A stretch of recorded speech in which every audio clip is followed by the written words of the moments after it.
Radio Tehran, শুরু হচ্ছে বিশ্ব সংবাদ।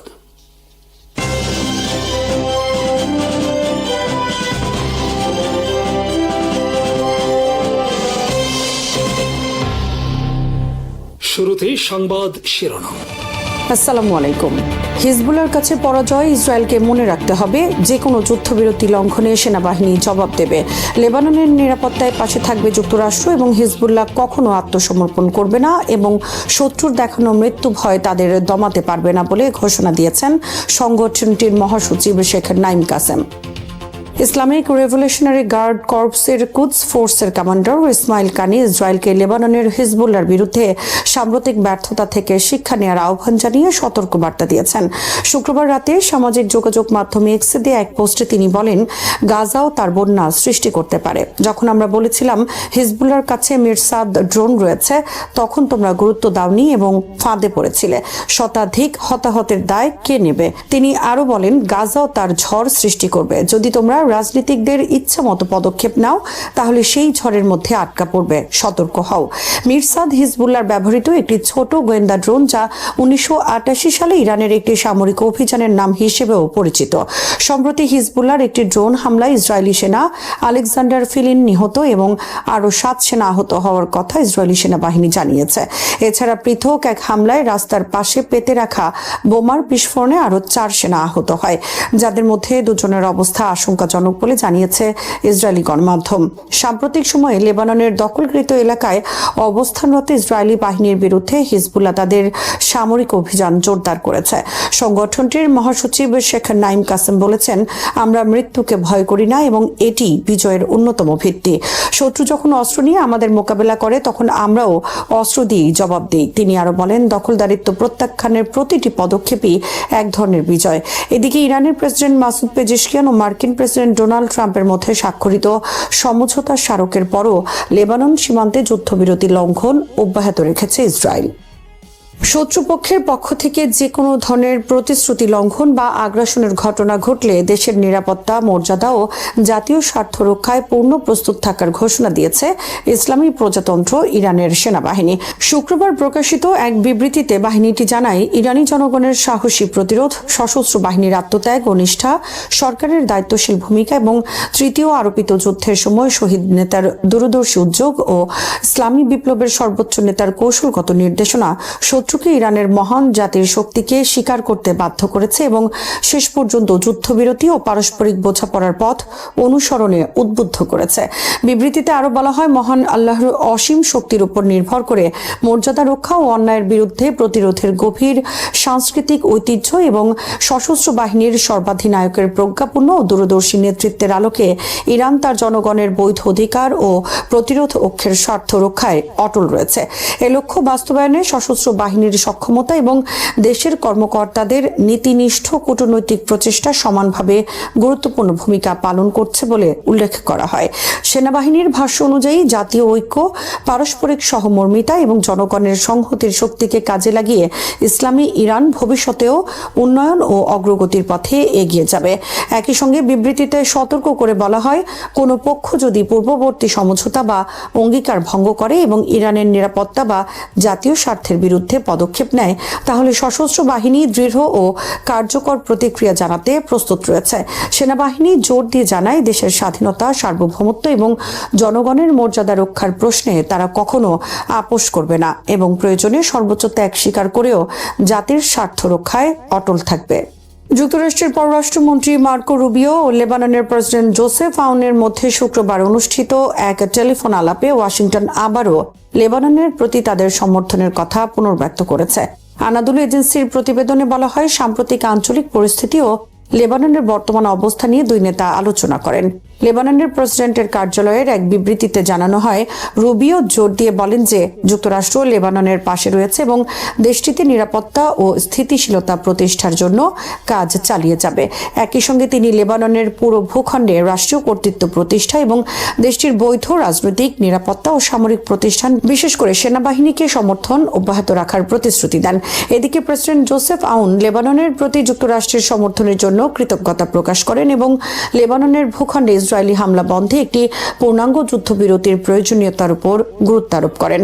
তিনি বলেন, একটি সর্বাত্মক যুদ্ধবিরতি লেবাননের দৃষ্টিতে অত্যন্ত গুরুত্বপূর্ণ এবং এটি আগামী সপ্তাহে ওয়াশিংটনে অনুষ্ঠিতব্য লেবানন যুক্তরাষ্ট্র ইসরায়েল ত্রিপক্ষীয় আলোচনায় অগ্রগতির প্রধান ভিত্তি হিসেবে বিবেচিত হচ্ছে। প্রেসিডেন্ট আউন আরও জানান, আসন্ন আলোচনার লক্ষ্য হচ্ছে লেবাননে স্থায়ী জাতীয় স্বার্থ নিশ্চিত করা এবং দেশের নিরাপত্তা, স্থিতিশীলতা, সার্বভৌমত্ব ও ভৌগোলিক অখণ্ডতা পুনঃপ্রতিষ্ঠা করা। তিনি আশা প্রকাশ করেন, কূটনৈতিক প্রচেষ্টার মাধ্যমে উত্তেজনা কমিয়ে লেবাননের জন্য একটি স্থায়ী ও টেকসই নিরাপত্তা পরিবেশ গড়ে তোলা সম্ভব। ইরানের পার্লামেন্টের জাতীয় নিরাপত্তা ও পররাষ্ট্রনীতি কমিশনের চেয়ারম্যান ইব্রাহিম আজিজি সতর্ক করে বলেছেন, যুদ্ধবিরতি সংক্রান্ত সমঝোতা স্মারকের প্রথম ধারার প্রতি যুক্তরাষ্ট্রের অঙ্গীকারহীনতা প্রমাণ করে যে ওয়াশিংটনের এখনও ইরানি জনগণের আস্থা অর্জনের কোনো প্রকৃত ইচ্ছা নেই। সামাজিক যোগাযোগ মাধ্যমে দেয়া এক বার্তায় তিনি বলেন, 18 জুন স্বাক্ষরিত সমঝোতা স্মারকের প্রাথমিক শর্ত বাস্তবায়নে যুক্তরাষ্ট্রের ব্যর্থতা স্পষ্টভাবে দেখিয়ে দিয়েছে যে তারা প্রতিশ্রুতি রক্ষার বিষয়ে আন্তরিক নয়। আজিজি হুঁশিয়ারি দিয়ে বলেন, এই পরিস্থিতি অব্যাহত থাকলে যুক্তরাষ্ট্রকে এর জন্য বড় মূল্য দিতে হবে এবং সেই মূল্য পরিশোধের প্রথম ধাপ হবে ইরানের পক্ষ থেকে বুদ্ধিদীপ্ত ও প্রতিরোধমূলক প্রতিক্রিয়া।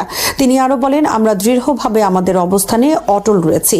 এদিকে ইরানের পররাষ্ট্রমন্ত্রী সৈয়দ আব্বাস আরাকচি শুক্রবার পাকিস্তানের পররাষ্ট্রমন্ত্রীর সঙ্গে টেলিফোন আলাপকালে স্পষ্টভাবে জানান যে সমঝোতা স্মারকের কোনো ধরনের লঙ্ঘনের পূর্ণ দায়ভার যুক্তরাষ্ট্রকেই বহন করতে হবে এবং এর পরিণতিও তাদেরই মোকাবেলা করতে হবে। উল্লেখ্য, পাকিস্তানের মধ্যস্থতায় কয়েক মাস ধরে চলা আলোচনা শেষে গত 18 জুন এই সমঝোতা স্মারক স্বাক্ষরিত হয়। তবে ইরানি কর্মকর্তাদের সাম্প্রতিক বক্তব্য থেকে বোঝা যাচ্ছে, চুক্তি বাস্তবায়ন নিয়ে তেহরানের মধ্যে গভীর সন্দেহ ও অসন্তোষ সৃষ্টি হয়েছে এবং তারা যে কোনো প্রতিশ্রুতি ভঙ্গের জবাবে কঠোর ও কৌশলগত পদক্ষেপ নিতে প্রস্তুত রয়েছে। হিজবুল্লাহ কখনো আত্মসমর্পণ করবে না এবং শত্রুর দেখানো মৃত্যু ভয় তাদের দমাতে পারবে না বলে ঘোষণা দিয়েছেন সংগঠনটির মহাসচিব শেখ নাইম কাসেম। শুক্রবার কেন্দ্রীয় আশুরা পরিষদে দেয়া ভাষণে তিনি বলেন, তাদের নীতিতে বিজয় মানে দৃঢ়তার মাধ্যমে টিকে থাকা এবং বিপুল ক্ষয়ক্ষতি ও আত্মসমর্পণের চেয়ে শ্রেয়। তিনি প্রশ্ন তোলেন, যখন প্রতিরোধের সক্ষমতা এখনো বিদ্যমান তখন কেন আত্মসমর্পণ করা হবে এবং চলমান ইসরায়েলি আগ্রাসনের বিরুদ্ধে কেন লড়াই করা হবে না। কাসিম দাবি করেন, লেবানন বর্তমানে তার ইতিহাসের সবচেয়ে বিপজ্জনক সময় পার করছে এবং চলমান পরিকল্পনার উদ্দেশ্য হচ্ছে প্রতিরোধ আন্দোলন ও তার সমর্থকদের সম্পূর্ণভাবে নির্মূল করা। তার মতে, সিরিয়ার পতনের পর যুক্তরাষ্ট্র ও ইসরায়েল মনে করেছিল আঞ্চলিক শক্তির ভারসাম্য বদলে গেছে এবং সেই সুযোগে তারা প্রতিরোধকে দুর্বল করার পরিকল্পনা বাস্তবায়ন শুরু করে। তিনি অভিযোগ করেন, স্থল, নৌ ও আকাশপথ বন্ধ করে অস্ত্র ও প্রযুক্তি সরবরাহ ঠেকানোর চেষ্টা করা হয়েছে। পুনর্গঠন বাধাগ্রস্ত করে জনগণকে বাস্তুচ্যুত রাখার পরিকল্পনা নেওয়া হয়েছে এবং আর্থিক অবরোধের মাধ্যমে হিজবুল্লাহকে পুনরায় শক্তিশালী হওয়া থেকে বিরত রাখার চেষ্টা চলছে। পাশাপাশি সেনাবাহিনী ও প্রতিরোধের মধ্যে এবং সুন্নি শিয়া সম্প্রদায়ের মধ্যে বিভেদ সৃষ্টির চেষ্টাও হয়েছে বলে তিনি দাবি করেন। কাসেমের ভাষায়, পুরো পরিকল্পনার মূল পরিচালকের ভূমিকা পালন করেছে যুক্তরাষ্ট্র। তিনি জোর দিয়ে বলেন, নিজেদের ভূমি রক্ষা ও মুক্ত করা হিজবুল্লাহর স্বাভাবিক অধিকার এবং সংগঠনটি যুদ্ধের অভিজ্ঞতার ভিত্তিতে নিজেদের কৌশল, অস্ত্র ও ড্রোন সক্ষমতা উন্নত করেছে। তিনি দাবি করেন, হিজবুল্লাহকে নির্মূল এবং দখলদারিত্ব স্থায়ী করার পরিকল্পনা ব্যর্থ হয়েছে এবং শেষ পর্যন্ত ইসরায়েলকে লেবাননের প্রতিটি ইঞ্চি ভূখণ্ড ছেড়ে যেতে বাধ্য করা হবে। অনেক জল্পনা কল্পনার পর অবশেষে প্রকাশ্যে এসেছে যুক্তরাষ্ট্র ও ইরানের মধ্যে স্বাক্ষরিত সমঝোতা স্মারকের মূল শর্তাবলী। তবে শর্তগুলো সামনে আসার পর নতুন করে একটি বড় প্রশ্ন দেখা দিয়েছে, এই সমঝোতা কতদিন কার্যকর থাকবে? আরো গুরুত্বপূর্ণ প্রশ্ন হলো, মধ্যপ্রাচ্যের চলমান সংঘাতের অন্যতম প্রধান পক্ষ ইসরায়েল যখন এই সমঝোতা স্মারকের অংশ নয়, তখন বাস্তবে যুদ্ধ কিভাবে থামবে? কূটনৈতিক পর্যবেক্ষকদের মতে এই সমঝোতা মূলত ওয়াশিংটন ও তেহরানের মধ্যে সরাসরি সামরিক উত্তেজনা কমানোর একটি প্রচেষ্টা। কিন্তু গাজা, লেবানন এবং বৃহত্তর পশ্চিম এশিয়ার সংঘাতের বাস্তবতায় ইসরায়েলের অবস্থান অত্যন্ত গুরুত্বপূর্ণ। ফলে ইসরায়েল যদি নিজস্ব নিরাপত্তা নীতির অংশ হিসেবে সামরিক অভিযান অব্যাহত রাখে, তাহলে এই সমঝোতার কার্যকারিতা শুরু থেকেই কঠিন পরীক্ষার মুখে পড়তে পারে। সমঝোতা স্বাক্ষরকে ঘিরেও নানা নাটকীয় ঘটনার খবর সামনে এসেছে। বিভিন্ন সূত্রে দাবি করা হয়েছে স্বাক্ষর অনুষ্ঠানে অংশ নিতে যাওয়া ইরানি প্রতিনিধি দলকে লক্ষ্য করে হামলার শঙ্কা তৈরি হওয়ায় শেষ মুহূর্তে নিরাপত্তা ব্যবস্থায় বড় ধরনের পরিবর্তন আনা হয়। এমনকি স্বাক্ষর অনুষ্ঠান ও দ্বিপাক্ষিক বৈঠকের স্থান পরিবর্তন করা হয়েছে বলেও বিভিন্ন গণমাধ্যমে দাবি করা হয়েছে। যদিও এসব তথ্য স্বাধীনভাবে আন্তর্জাতিক পর্যায়ে পুরোপুরি যাচাই করা সম্ভব হয়নি, তবুও ঘটনাগুলোকে কেন্দ্র করে নিরাপত্তা উদ্বেগ যে তীব্র ছিল সে বিষয়ে বিভিন্ন মহলে আলোচনা অব্যাহত রয়েছে। বিশ্লেষকদের মতে যদি কোনো তৃতীয় পক্ষ এই সমঝোতাকে নিজেদের কৌশলগত স্বার্থের বিরুদ্ধে মনে করে তাহলে ভবিষ্যতে চুক্তি ভণ্ডুল করার জন্য বিভিন্ন ধরনের সামরিক বা রাজনৈতিক উস্কানির শঙ্কা উড়িয়ে দেয়া যায় না। মধ্যপ্রাচ্যের ইতিহাসে এমন বহু উদাহরণ রয়েছে যেখানে শান্তি উদ্যোগ শুরু হওয়ার পরও সীমিত পরিসরের হামলা বা উত্তেজনা সৃষ্টি করে আলোচনার পরিবেশ নষ্ট করা হয়েছে। এদিকে ইসরায়েলের অভ্যন্তরীণ রাজনীতিও নতুন করে আলোচনায় এসেছে। দেশটির বিভিন্ন রাজনৈতিক নেতা দীর্ঘদিন ধরেই ইরানের বিরুদ্ধে কঠোর অবস্থানের পক্ষে কথা বলে আসছেন। পর্যবেক্ষকদের মতে ভবিষ্যতে সরকার পরিবর্তন হলে নতুন নেতৃত্ব আরও আক্রমণাত্মক নীতি গ্রহণ করতে পারে এমন আশঙ্কাও উড়িয়ে দেয়া যাচ্ছে না। যদিও রাজনৈতিক বক্তব্য ও বাস্তব সামরিক সিদ্ধান্তের মধ্যে পার্থক্য থাকে, তবুও এসব বক্তব্য আঞ্চলিক উত্তেজনা আরো বাড়িয়ে দিতে পারে বলে মনে করছেন আন্তর্জাতিক সম্পর্ক বিশ্লেষকরা।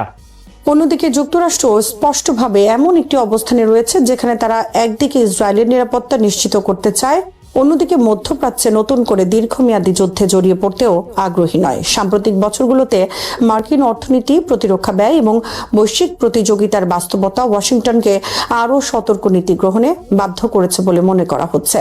সামরিক বিশ্লেষকদের মতে ইসরায়েল ও ইরানের মধ্যে সরাসরি সংঘাতের ক্ষেত্রেও উভয় পক্ষের সক্ষমতার ধরন ভিন্ন। ইসরায়েলের বিমান বাহিনী প্রযুক্তিগতভাবে অত্যন্ত উন্নত হলেও দূরপাল্লার অভিযানে তাদের আকাশে জ্বালানি সরবরাহ, গোয়েন্দা সহায়তা এবং আঞ্চলিক আকাশসীমা ব্যবহারের মতো বিষয় অত্যন্ত গুরুত্বপূর্ণ। অন্যদিকে ইরান বহু বছর ধরে নিজস্ব ক্ষেপণাস্ত্র ও ড্রোন কর্মসূচিতে বিনিয়োগ করেছে এবং দেশীয় উৎপাদন সক্ষমতা বাড়িয়েছে।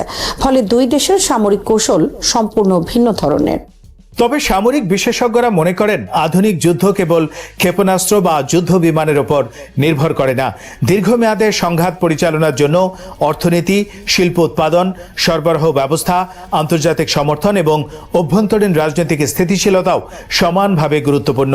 এই দিক থেকে উভয় পক্ষই দীর্ঘ যুদ্ধ চালিয়ে গেলে উল্লেখযোগ্য চাপের মুখে পড়তে পারে। গাজা ও দক্ষিণ লেবাননের পরিস্থিতিও এই সমঝোতার ভবিষ্যৎ নির্ধারণে গুরুত্বপূর্ণ ভূমিকা রাখবে। যদি সেখানে সংঘর্ষ অব্যাহত থাকে তাহলে আঞ্চলিক উত্তেজনা কমানো কঠিন হবে। বিশেষ করে সীমান্তবর্তী এলাকার ছোট আকারের সংঘর্ষ বড় ধরনের সামরিক প্রতিক্রিয়ায় রূপ নিতে পারে, যা পুরো অঞ্চলের স্থিতিশীলতাকে আবারও হুমকির মুখে ফেলতে পারে। এদিকে ইরানের জন্য অর্থনৈতিক পুনরুদ্ধার এখন অন্যতম বড় অগ্রাধিকারের বিষয় হিসাবে দেখা হচ্ছে। দীর্ঘদিনের নিষেধাজ্ঞা, যুদ্ধজনিত ক্ষয়ক্ষতি এবং আন্তর্জাতিক আর্থিক সীমাবদ্ধতার কারণে দেশটির অর্থনীতি ব্যাপক চাপের মধ্যে রয়েছে। বিশ্লেষকদের মতে যদি আন্তর্জাতিক নিষেধাজ্ঞা ধীরে ধীরে শিথিল হয় এবং তেল রপ্তানি স্বাভাবিক পর্যায়ে ফিরে আসে তাহলে ইরান পুনর্গঠনের জন্য উল্লেখযোগ্য আর্থিক সুবিধা পেতে পারে। এছাড়া চীন, মধ্য এশিয়া, রাশিয়া এবং আঞ্চলিক প্রতিবেশীদের সঙ্গে বাণিজ্য ও অবকাঠামোগত সহযোগিতা বৃদ্ধির দিকেও তেহরান গুরুত্ব দিতে পারে বলে ধারণা করা হচ্ছে। পশ্চিম এশিয়াকে ইউরোপ ও এশিয়ার মধ্যে সংযোগস্থলে পরিণত করার যে পরিকল্পনা বিভিন্ন দেশ গ্রহণ করেছে সেখানে ইরান গুরুত্বপূর্ণ ভূমিকা রাখার চেষ্টা করবে বলেও কূটনৈতিক মহলে আলোচনা রয়েছে। অন্যদিকে ইসরায়েলের সামনেও নতুন বাস্তবতা তৈরি হতে পারে। যদি যুক্তরাষ্ট্র সরাসরি সামরিক সম্পৃক্ততা সীমিত রাখে এবং ইউরোপীয় দেশগুলো উত্তেজনা বৃদ্ধির পরিবর্তে কূটনৈতিক সমাধানের উপর জোর দেয় তাহলে ইসরায়েলকে ভবিষ্যতে অনেক ক্ষেত্রে এককভাবে কৌশলগত সিদ্ধান্ত নিতে হতে পারে। যদিও যুক্তরাষ্ট্র ইসরায়েল নিরাপত্তা সম্পর্ক এখনও অত্যন্ত শক্তিশালী, তবুও মধ্যপ্রাচ্যের সাম্প্রতিক পরিবর্তিত ভূরাজনৈতিক বাস্তবতা উভয় পক্ষকেই নতুন করে হিসাব নিকাশ করতে বাধ্য করছে। বিশ্লেষকদের মতে এই সমঝোতার সবচেয়ে বড় তাৎপর্য যুদ্ধের অবসান নয়, বরং সংঘাতের ধরন পরিবর্তনের সম্ভাবনা। যুক্তরাষ্ট্র ও ইরানের মধ্যে সরাসরি সামরিক সংঘর্ষের ঝুঁকি কমলেও প্রক্সি সংঘাত, সীমিত সামরিক অভিযান, সাইবার হামলা, গোয়েন্দা তৎপরতা এবং রাজনৈতিক প্রতিদ্বন্দ্বিতা অব্যাহত থাকতে পারে। মধ্যপ্রাচ্যের বর্তমান বাস্তবতায় কোনো একক চুক্তি পুরো অঞ্চলে স্থায়ী শান্তি নিশ্চিত করতে পারবে এমন প্রত্যাশা বাস্তবসম্মত নয় বলে মনে করছেন আন্তর্জাতিক বিশ্লেষকরা। বরং এই সমঝোতা একটি নতুন কূটনৈতিক অধ্যায়ের সূচনা করতে পারে, যেখানে সামরিক শক্তির পাশাপাশি অর্থনীতি, জ্বালানি, বাণিজ্য এবং আঞ্চলিক জোট আরও বেশি গুরুত্বপূর্ণ হয়ে উঠবে। সব মিলিয়ে সমঝোতা স্মারককে ঘিরে যেমন আশাবাদের পরিবেশ তৈরি হয়েছে, তেমনি রয়েছে অনিশ্চয়তার বড় ছায়াও। ইসরায়েলের অবস্থান, গাজা ও লেবাননের পরিস্থিতি, যুক্তরাষ্ট্রের ভবিষ্যৎ নীতি, ইরানের অর্থনৈতিক পুনর্গঠন এবং আঞ্চলিক শক্তিগুলোর পারস্পরিক সম্পর্ক সবকিছুই নির্ধারণ করবে এই সমঝোতা সাময়িক বিরতি হিসেবে ইতিহাসে স্থান পাবে, নাকি একটি মধ্যপ্রাচ্যে নতুন রাজনৈতিক ও নিরাপত্তা বাস্তবতার ভিত্তি হয়ে উঠবে। ভারতীয় উপমহাদেশের ইতিহাসে ধর্ম, সংস্কৃতি ও রাজনৈতিক আধিপত্যের প্রশ্ন সবসময়ই গভীরভাবে জড়িত ছিল। বিশেষ করে মুসলমানদের ধর্মীয় পরিচয়, তাদের জীবনযাপন ও সাংস্কৃতিক অধিকারকে কেন্দ্র করে বহু সময় সংঘাত সৃষ্টি হয়েছে। পশ্চিমবঙ্গের ইসলামী প্রতিষ্ঠানগুলোতে জোর করে বন্দে মাতারম গানটি গাওয়ার জন্য রাষ্ট্রীয় প্রজ্ঞাপন জারি করায় সংখ্যালঘু মুসলমানদের ধর্মীয় বিশ্বাসে হস্তক্ষেপ হিসেবে দেখা হচ্ছে। কিন্তু ভারতের আদালত এবং প্রশাসন তীব্র সাম্প্রদায়িক গোষ্ঠীর নিয়ন্ত্রণে থাকায় মুসলিমদের অধিকার আদায় অনেকটাই অনিশ্চিত হয়ে পড়েছে। মসজিদের মাইকে আজান নিষিদ্ধ, শুক্রবারের জুম্মার নামাজে কৌশল করে বাধা প্রদান, গরু কোরবানি নিষিদ্ধ, এমনকি কোনো কোনো প্রদেশে কোরবানি নিষিদ্ধের সমস্ত আয়োজন করেছে বিজেপি নিয়ন্ত্রিত প্রশাসন। সবশেষে ইসলামের চেতনা বিরোধী দেবদেবীর পূজা প্রার্থনার সঙ্গীত বন্দে মাতারমকে মুসলমানদের উপর জোর করে চাপিয়ে দেয়ায় নীরবে ফুঁসছেন ভারতের মুসলিমরা। শব্দগত অর্থে বন্দে মাতরম মানে মাতৃভূমিকে প্রণাম করা হলেও এর পূর্ণ গানে মাতৃভূমিকে দেবী দুর্গা রূপে উপস্থাপন করা হয়েছে। ইসলামের তাওহীদের বিশ্বাস অনুযায়ী আল্লাহ ছাড়া অন্য কারো বন্দনা বা উপাসনামূলক প্রশংসা গ্রহণযোগ্য নয়। এই কারণে বহু মুসলমান এই গানকে ধর্মীয়ভাবে আপত্তিকর মনে করেন। কিন্তু এখানেই একটি গুরুত্বপূর্ণ বিষয় হলো, মুসলমানরা দেশকে ভালোবাসে না এমন নয়, বরং তাদের অবস্থান হলো তারা দেশকে ভালোবাসবে, দেশের জন্য জীবন দেবে, কিন্তু ধর্মীয় বিশ্বাস বিসর্জন দিয়ে কোনো উপাসনামূলক প্রতীকের কাছে মাথা নত করবে না। ভারতীয় মুসলমানদের অনুভূতি হলো, আমরা মুসলমানরা দেশমাতাকে পূজা করব না, কিন্তু দেশের জন্য নিজের জীবন বিলিয়ে দেব। এই অনুভূতির পেছনে উপমহাদেশের দীর্ঘ ইতিহাস কাজ করে। 1947 সালে ভারত বিভক্ত না হলে আজকের বাংলাদেশের মুসলমানদের অবস্থাও হয়তো অনেকাংশে ভারতের মুসলমানদের মতো হয়ে উঠত। অথচ বর্তমান সময়ে উপমহাদেশের মুসলিম সমাজের একাংশ 1947 সালের বিভাজনকে শুধু রাজনৈতিক ট্র্যাজেডি হিসেবে দেখেন, কিন্তু সেই বিভাজনের পেছনে মুসলমানদের নিরাপত্তা, ধর্মীয় স্বাধীনতা এবং সাংস্কৃতিক অস্তিত্ব রক্ষার প্রশ্নটিকে গুরুত্ব দেন না। বাস্তবতা হলো 1947 সালে পাকিস্তান রাষ্ট্র সৃষ্টি না হলে 1971 সালে বাংলাদেশের স্বাধীন রাষ্ট্র হিসেবে জন্ম নেয়ার সুযোগও তৈরি হতো না। ইতিহাসের এই ধারাবাহিকতা অস্বীকার করা কঠিন। বাংলার ইতিহাসেও ধর্মীয় নিপীড়নের বহু কাহিনী প্রচলিত আছে। সিলেট অঞ্চলে গৌর গোবিন্দ ও বুরহানুদ্দিনের গল্প বহু মানুষের মুখে মুখে প্রচলিত। বর্ণনা অনুযায়ী বুরহানুদ্দিন নামে এক মুসলিম কৃষক আকিকা উপলক্ষে গরু কোরবানি করেছিলেন। সে সময় শ্রীহট্টে হিন্দু রাজা গৌর গোবিন্দের শাসন চলছিল এবং গোহত্যা ছিল কঠোরভাবে নিষিদ্ধ। ঘটনাক্রমে গরুর গোস্তের একটি অংশ রাজার প্রাসাদে পৌঁছে গেছে। তদন্তে বুরহানুদ্দিনকে দায়ী করা হয়। এরপর তার শিশুপুত্রকে হত্যা এবং তার হাত কেটে দেওয়ার মতো নির্মম শাস্তি দেওয়া হয় বলে লোককাহিনীতে বর্ণিত আছে। পরবর্তীতে এই ঘটনার প্রতিশোধ ও মুসলমানদের নিরাপত্তার প্রশ্ন থেকেই বাংলার সুলতানের সহায়তা চাওয়া হয় এবং শেষ পর্যন্ত হযরত শাহজালাল রাদিয়াল্লাহু তাআলা আনহু এর আগমনের মাধ্যমে সিলেটে মুসলিম শাসনের সূচনা ঘটে বলে ঐতিহাসিক বর্ণনায় উল্লেখ পাওয়া যায়। এই কাহিনী শুধু অতীতের একটি গল্প নয়, বরং অনেক মুসলমানের কাছে এটি ধর্মীয় স্বাধীনতা এবং অস্তিত্ব রক্ষার প্রতীক। বহু মানুষ শৈশব থেকে এই গল্প শুনে বড় হয়েছেন এবং মনে করেছেন যে ধর্মীয় পরিচয়ের কারণে নিপীড়ন উপমহাদেশে নতুন কিছু নয়। কিন্তু দুঃখজনকভাবে বর্তমান ভারতেও গরু ও কোরবানিকে কেন্দ্র করে মুসলমানদের বিরুদ্ধে উত্তেজনা ও সহিংসতার ঘটনা নিয়মিতই ঘটছে। ভারতের বিভিন্ন রাজ্যে গরু জবাই নিয়ে কঠোর আইন দীর্ঘদিন ধরে রয়েছে। পশ্চিমবঙ্গেও West Bengal Animal Slaughter Control Act, 1950 বিদ্যমান। সাম্প্রতিক সময়ে এই আইন আরও কঠোরভাবে প্রয়োগের দাবি ও রাজনৈতিক বক্তব্য নতুন বিতর্ক সৃষ্টি করেছে। আইন অনুযায়ী নির্দিষ্ট শর্ত ছাড়া গরু জবাই করা যায় না এবং ভেটেরিনারি সার্টিফিকেট প্রয়োজন হয়। সমর্থকরা বলছেন এটি পশু সংরক্ষণ ও আইন শৃঙ্খলার বিষয়, কিন্তু সমালোচকদের মতে এই ধরনের বিধিনিষেধ বাস্তবে মুসলমানদের ধর্মীয় কুরবানিকে কঠিন করে তোলার জন্য করা হয়েছে, বিশেষ করে যখন প্রশাসনিক ক্ষমতা ও সামাজিক মনোভাব একদিকে ঝুঁকে যায় তখন সংখ্যালঘুরা নিজেদের নিরাপত্তাহীন মনে করে। ভারতে গরুকে কেন্দ্র করে সহিংসতার ঘটনাও আন্তর্জাতিকভাবে আলোচিত হয়েছে। বিভিন্ন মানবাধিকার সংস্থা গত এক দশকে গরু সম্পর্কিত গুজব, পাচারের অভিযোগ বা কোরবানির ঘটনাকে কেন্দ্র করে গণপিটুনি ও হত্যার তথ্য প্রকাশ করেছে। উত্তরপ্রদেশে মোহাম্মদ আখলাক হত্যাকাণ্ড আন্তর্জাতিক সংবাদ মাধ্যমে ব্যাপকভাবে আলোচিত হয়। বহু ক্ষেত্রে শুধুমাত্র গুজবের ভিত্তিতেই সহিংসতা সংঘটিত হয়েছে বলে অভিযোগ রয়েছে। এই ঘটনাগুলো ভারতের মুসলমানদের মধ্যে ভয় ও অনিশ্চয়তা বাড়িয়েছে। পশ্চিমবঙ্গে ঈদুল আজহার ছুটি কমিয়ে আনার সিদ্ধান্ত নিয়েও বিতর্ক তৈরি হয়েছে।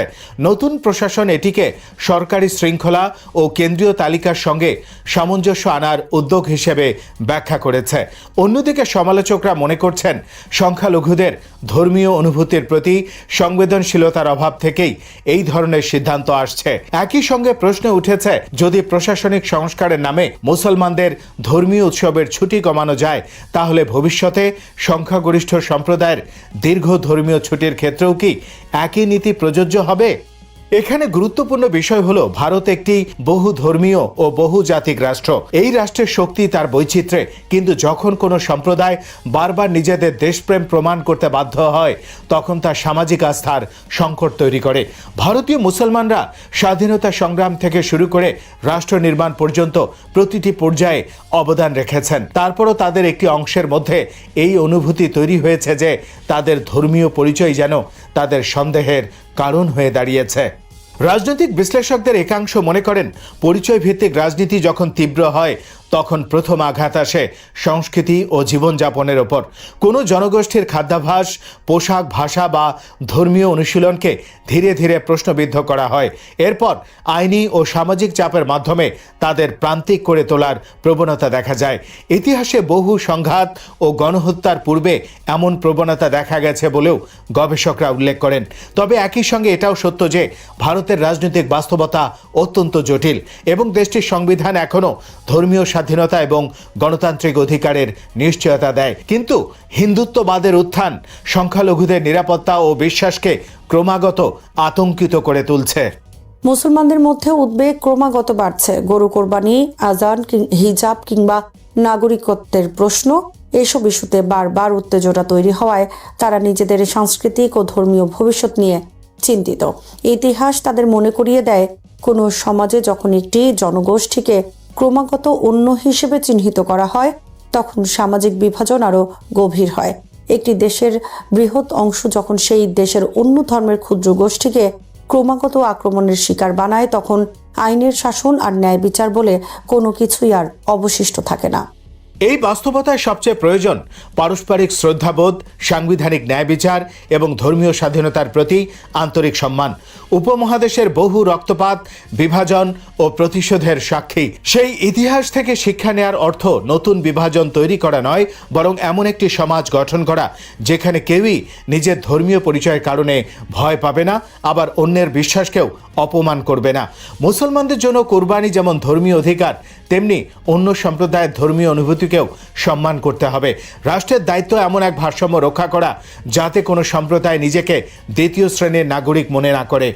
সবশেষে বলা যায়, ইতিহাসকে শুধুমাত্র আবেগ দিয়ে নয়, বিচক্ষণতা দিয়েও দেখতে হবে। অতীতের কষ্ট, বর্তমানের বৈষম্য এবং ভবিষ্যতের আশঙ্কা, সবকিছুর মাঝেও ন্যায়, সহাবস্থান ও মানবিক মর্যাদার প্রশ্নটি সবচেয়ে গুরুত্বপূর্ণ।